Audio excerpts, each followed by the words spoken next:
Assalamualaikum warahmatullahi wabarakatuh. Salam sehat, salam sejahtera bagi kita semua. Kali ini kita akan belajar mengenai materi aritmatika sosial dalam kegiatan ekonomi.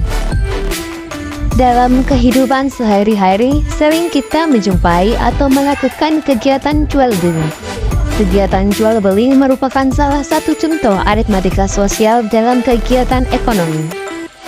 Yang pertama, kita akan belajar menentukan harga keseluruhan dan harga per unit. Harga keseluruhan adalah nilai total dari seluruh unit yang ada. Dengan rumus, nilai keseluruhan sama dengan banyak unit dikali dengan nilai per unit. Poin B adalah nilai per unit. Nilai per unit adalah nilai per satu satuan barang atau produk. Dengan rumus, nilai per unit sama dengan nilai keseluruhan dibagi banyaknya unit. Contoh soal, Bu Indah membeli satu lusin gelas kaca seharga Rp120.000. Berapa harga 10 buah gelas kaca tersebut? Dengan penyelesaian, diketahui satu lusin gelas kaca sama dengan Rp120.000. Langkah pertama, kita menentukan harga satu lusin gelas kaca dengan cara membagi Rp120.000 dengan satu lusin yaitu 12, sehingga menghasilkan Rp10.000. Langkah kedua, menentukan harga 10 gelas kaca, yaitu dengan cara 10.000 dikalikan dengan 10 gelas kaca, yang hasilnya adalah Rp100.000. Jadi, 10 gelas kaca seharga Rp100.000. Yang kedua adalah menentukan untung dan rugi. Poin A, untung, laba adalah selisih antara harga penjualan dan harga pembelian jika harga penjualan lebih dari harga pembelian. Dengan rumus, untung sama dengan harga penjualan dikurangi dengan harga pembelian. Poin B adalah rugi. Rugi adalah selisih antara harga penjualan dan harga pembelian jika harga penjualan kurang dari harga pembelian. Dengan rumus, rugi sama dengan harga pembelian dikurangi dengan harga penjualan. Contoh soal, Sandi membeli sebuah laptop seharga Rp4.200.000. Laptop tersebut ia modifikasi dengan menghabiskan biaya sebesar Rp450.000. Beberapa hari kemudian, laptop tersebut dijual seharga Rp5.250.000. Berapa besar keuntungan atau kerugiannya? Di sini kita mengetahui bahwa model pertama adalah harga laptop dan biaya modifikasi, yaitu dengan total Rp4.650.000.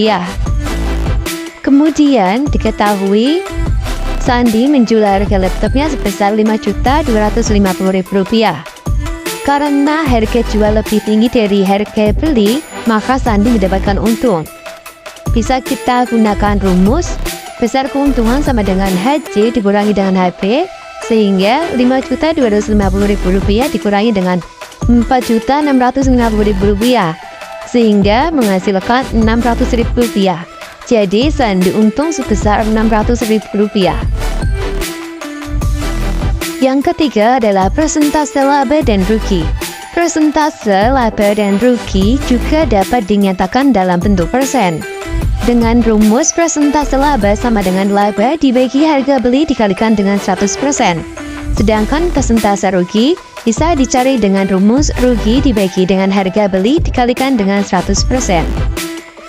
Contoh soal, Sarah membeli sebuah sepatu seharga Rp180.000. Sebulan kemudian Sarah menjual kembali sepatu tersebut dengan harga Rp135.000.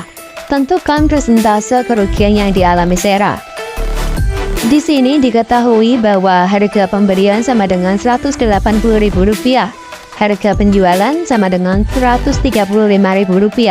Untuk mencari laba atau ruginya adalah kita kurangi harga pembelian dengan harga penjualan.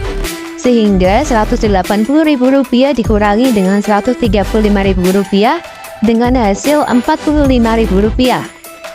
Kemudian kita tentukan persentase kerugian. Dengan rumus, rugi dibagi dengan harga pembelian dikalikan dengan 100%.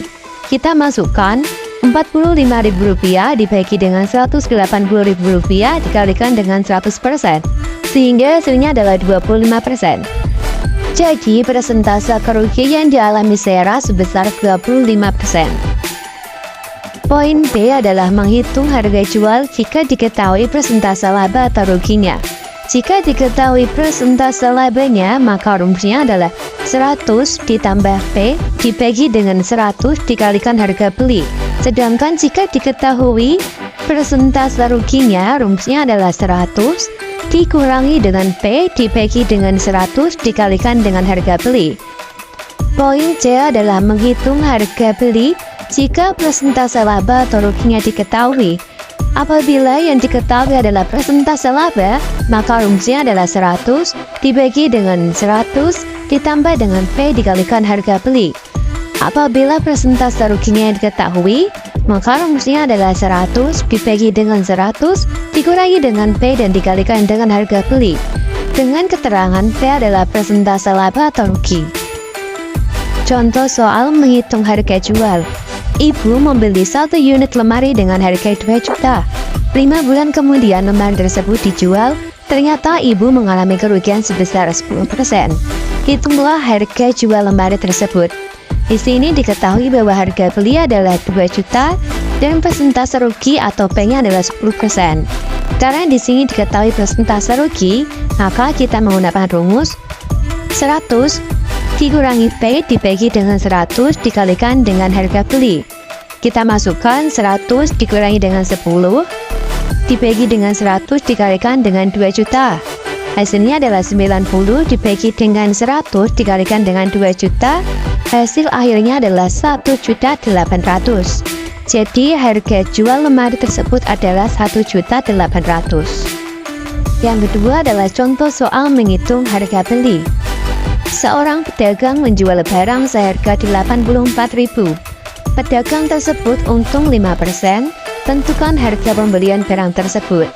Di sini diketahui bahwa harga penjualan adalah 84% dan persentase untung atau P-nya adalah 5%. Karena diketahui persentase untung, maka kita menggunakan rumus 100 dibagi dengan 100 ditambah dengan P dikalikan dengan harga jual. Kita masukkan HP sama dengan 100 dibagi dengan 100 ditambah dengan 5 dikalikan dengan 84.000. Sehingga hasilnya adalah 80.000. Jadi harga pembelian barang tersebut sebesar 80.000. Yang keempat adalah bunga tunggal dan pajak. Poin pertama adalah bunga tunggal. Bunga tunggal adalah bunga yang dihitung berdasarkan besarnya modal. Dalam menentukan bunga tunggal terdapat istilah suku bunga yang dinyatakan dalam bentuk persentase antara besarnya bunga dan modal. Suku bunga dapat dihitung menggunakan rumus suku bunga sama dengan bunga dibagi dengan modal dikalikan dengan 100%. Rumus untuk menghitung bunga tunggal P sama dengan N kali I kali M. Dengan keterangan P adalah bunga, N adalah lama menabung, I suku bunga, dan M adalah modal. Contoh soal, Dinda menabung di bank sebesar 20 juta. Jika besar bunga bank 6% per tahun, berapa jumlah tabungan Dinda setelah 24 bulan? Di sini diketahui bahwa M-nya adalah 20 juta, I-nya adalah 6%, kita ubah menjadi desimal sehingga hasilnya adalah 0,06, N-nya adalah 24 bulan. Kita cari besar bunga dengan rumus P sama dengan N dibagi 12 dikalikan dengan I dikalikan dengan M. Kita masukkan 24 dibagi dengan 12 dikalikan dengan 0,06 dikalikan dengan 20 juta. Hasilnya adalah 2.400.000. Kemudian kita tentukan jumlah tabungan dengan cara menambahkan modal dan hasil dari besar bunga, yaitu 20 juta ditambah dengan 2.400.000, hasilnya adalah 22.400.000. Jadi jumlah tabungan Dinda setelah 24 bulan sebesar 22.400.000. Poin kedua adalah pajak. Pajak adalah suatu kewajiban yang dibebankan kepada masyarakat untuk menyerahkan sebagian kekayaan kepada mereka menurut peraturan-peraturan yang telah ditetapkan pemerintah. Dengan contoh soal, Bu Dewi seorang pegawai dengan gaji bersih 8 juta. Jika gaji tersebut dipotong pajak sebesar 10%, tentukan besar gaji Bu Dewi sebenarnya.